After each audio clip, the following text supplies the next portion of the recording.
maravilhosa de paz e felicidade no rosto, expressando coragem, indicando amor, apresentando fé, inspirando as pessoas a pensarem que estavam no paraíso e que podiam ter o Espírito do Senhor em sua vida.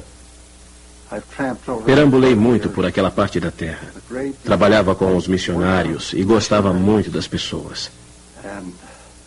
Eu sempre os amarei.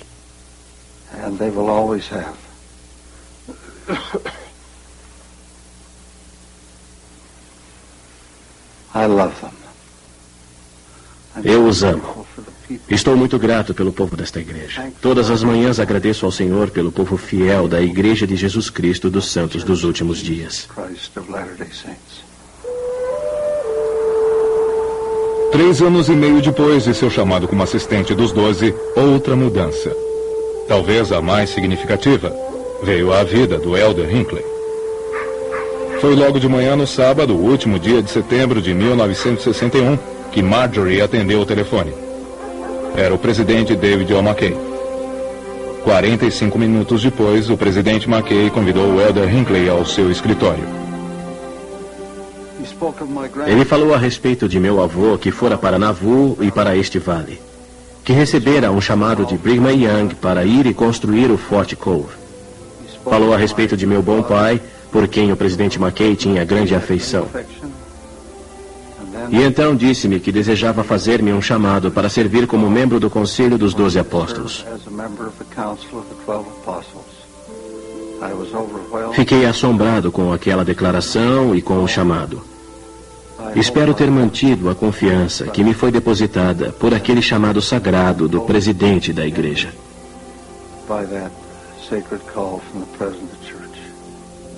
Quando veio esse chamado para os 12, sabíamos que ele se sentia muito humilde por tê-lo recebido. Mas sabíamos que poderia fazer um trabalho maravilhoso para o Senhor e ele o fez. Foi abençoado. Pouco depois de seu chamado, o Elder Hinckley juntou-se ao presidente Henry D. Moyle na Europa, onde visitaram 21 missões em 23 dias, realizando seminários de um dia de duração em cada uma delas. Ele continuou a supervisionar o trabalho na Ásia, dedicando a Tailândia e o Vietnã do Sul à pregação do Evangelho. Atravessou várias vezes o Vietnã, que estava sendo arrasado pela guerra, fortalecendo os membros locais e os militares. Em 1967, ele recebeu a responsabilidade do trabalho na América do Sul, organizando muitas estacas e abrindo missões pela primeira vez no Equador e na Colômbia.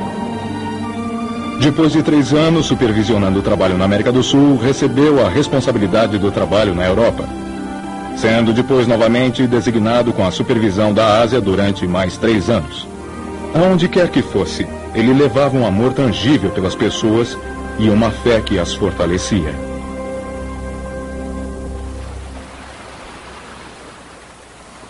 No dia 22 de maio de 1963, o Elder Hinckley dedicou uma nova capela na ilha de Huahine, na Polinésia Francesa. Quando um barco cheio de membros e amigos voltava para sua ilha de origem, a de Maupiti, foi atingido por uma tempestade que fez o barco emborcar, atirando-o contra um arrecife. 15 passageiros perderam a vida, inclusive 10 mulheres, 5 das quais eram mães, 3 bebezinhos e uma menina de 5 anos. De todas as irmãs da Sociedade de Socorro do ramo de Maupiti, só sobraram 2. O Elder Hinckley cancelou seu voo de volta a Salt Lake City e em um antigo barco patrulha rumou rapidamente para Maupiti. Quando Elder Hinckley pisou no cais, tomou as famílias pesarosas nos braços e chorou com elas. Tomou as crianças que foram deixadas órfãs e consolou-as. Foi realizada uma reunião na capela a qual compareceram centenas de pessoas da ilha, tanto membros como não membros. O Elder Hinckley ficou profundamente afetado pelos acontecimentos de Maupiti. À noite escreveu em seu diário: "Este foi um dia terrível. Sinto-me feliz por ter vindo. Nunca me esquecerei de Maupiti." Em setembro de 1972, o recém-ordenado presidente da igreja, Harold B. Lee, pediu ao Elder Hinckley que o acompanhasse em uma viagem histórica pela Europa e Oriente Médio. Seria a primeira visita de um presidente da Igreja à Terra Santa em 2000 anos. Ele visitou o sepulcro no jardim. O presidente Lee ficou muito quieto. Depois expressou o sentimento de que este era o lugar em que o corpo do Senhor crucificado fora colocado. E que fora aqui que ocorrera a primeira manhã gloriosa de Páscoa, quando a pedra fora afastada.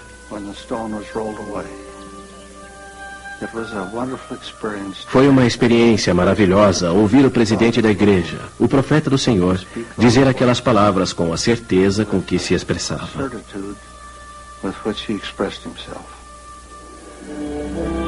Em maio de 1980, o Elder e a irmã Hinckley acompanharam os Young Ambassadors da BYU na histórica viagem à China, onde residem 1 bilhão de pessoas, cerca de 1/4 da população da Terra.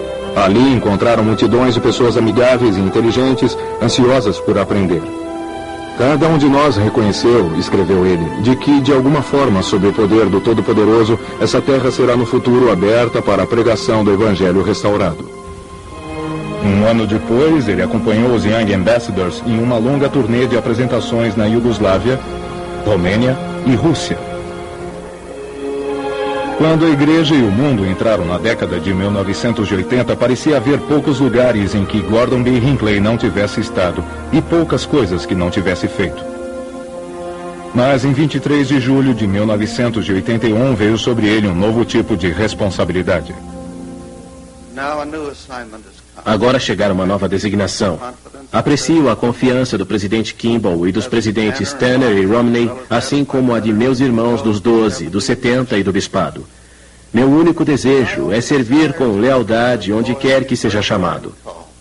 Seja essa designação longa ou curta, penhoro meus melhores esforços, dedicados com amor e fé. Seria dele a voz firme e tranquilizadora da primeira presidência que os membros de todo o mundo passariam a apreciar e amar cada vez mais. Pouco depois de seu chamado para a primeira presidência, a saúde do presidente Kimball começou a se deteriorar. Então, N. Eldon Tanner faleceu e a saúde do presidente Romney falhou. Ao final de janeiro de 1983, a responsabilidade diária do escritório da primeira presidência caía, em grande parte, sobre ele. Era uma responsabilidade muito pesada e esmagadora. Às vezes era uma carga assustadora. Eu buscava o conselho dos nossos irmãos do Quórum dos 12 constante e frequentemente, mas com tudo isso havia horas em que me sentia sobrepujado. Lembro-me de uma determinada ocasião em que me ajoelhei diante do Senhor e lhe pedi ajuda no meio de uma situação muito difícil. E vieram-me à mente aquelas palavras tranquilizadoras. Aquietai-vos e sabei que eu sou Deus. Eu sabia então que esta era a sua obra, que ele não deixaria que ela fracassasse, que tudo o que tínhamos a fazer era trabalhar e fazer o melhor que pudéssemos, e a obra iria avante sem interrupções ou obstáculos de qualquer tipo. A década de 1980 observou um aumento substancial na construção de novos templos em todo o mundo. Somente durante um período de 3 anos, de 1983 a 1986, o presidente Hinckley dedicou 18 templos ao redor do mundo, em locais que iam da África do Sul a Chicago. É interessante notar que dos templos que temos funcionando na igreja, o presidente Hinckley esteve envolvido na dedicação ou rededicação de todos menos 5 deles. Só voltei ontem de Santiago do Chile depois de voar a noite toda. Dedicamos lá um novo edifício. Foi uma experiência maravilhosa. Antes dessa, houve experiências semelhantes em Atlanta, Samoa, Tonga e outras partes do mundo.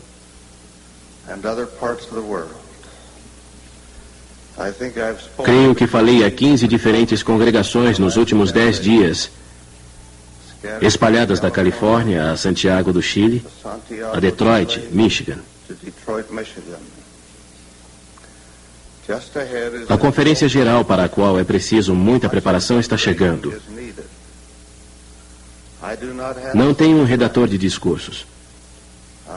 Só tenho a oportunidade de orar e trabalhar. Quando tiver terminado hoje, vocês podem chegar à conclusão de que deveria ter orado mais e escrito menos. Em 1985, ele foi chamado como primeiro conselheiro do presidente Ezra Taft Benson e em 1994, primeiro conselheiro do presidente Howard W. Hunter.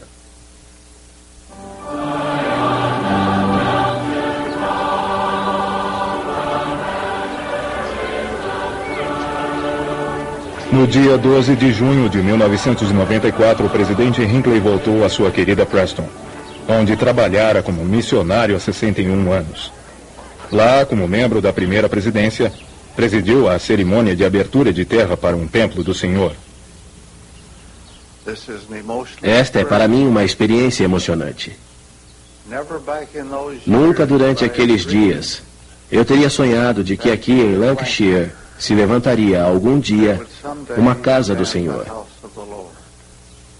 e que eu tomaria parte na abertura de terra para a sua construção.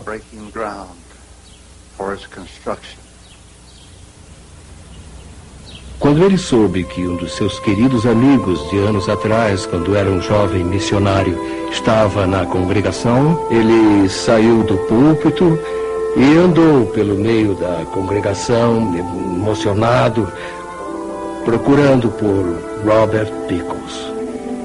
Quando o encontrou sentado em uma cadeira de rodas, pegou sua mão e os dois se abraçaram, com as lágrimas rolando pelo rosto dos dois. E foi um grande encontro.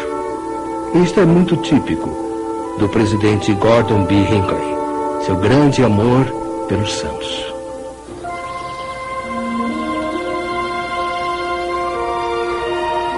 Nosso propósito em convidá-los para vir aqui esta manhã é anunciar que um novo presidente da Igreja de Jesus Cristo dos Santos dos Últimos Dias, Gordon Bitney Hinckley, foi ordenado e designado ontem, domingo 12 de março de 1995, no Templo de Salt Lake.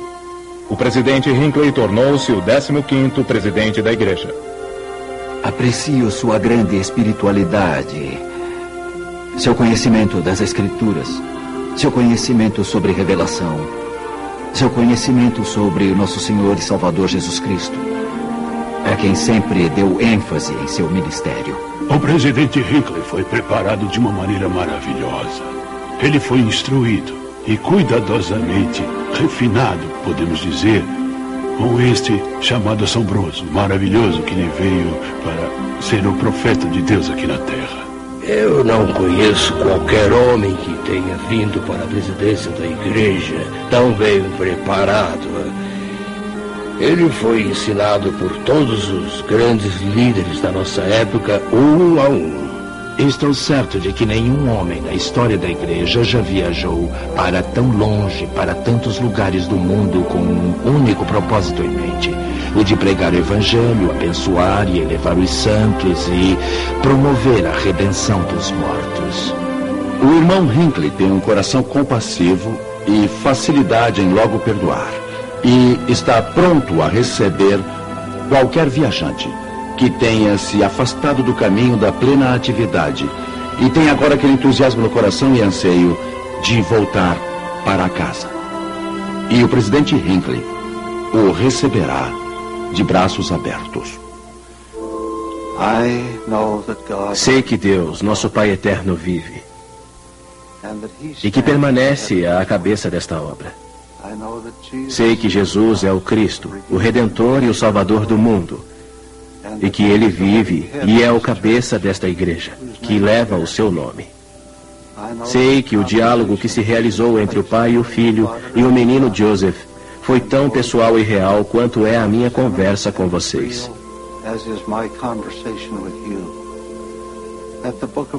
O livro de Mormon é verdadeiro. O sacerdócio se encontra sobre a terra. Esta é a obra do Todo-Poderoso e seu grande desafio e destino encontra-se à frente dela. E continuará a ir avante até que tenha realizado a missão delineada para ela pelo Todo-Poderoso. Sou grato por esse testemunho. Amo o trabalho. Amo o povo fiel desta igreja e deixo sobre ele minha bênção. Em nome de Jesus Cristo, nosso Redentor. Amém. Amen.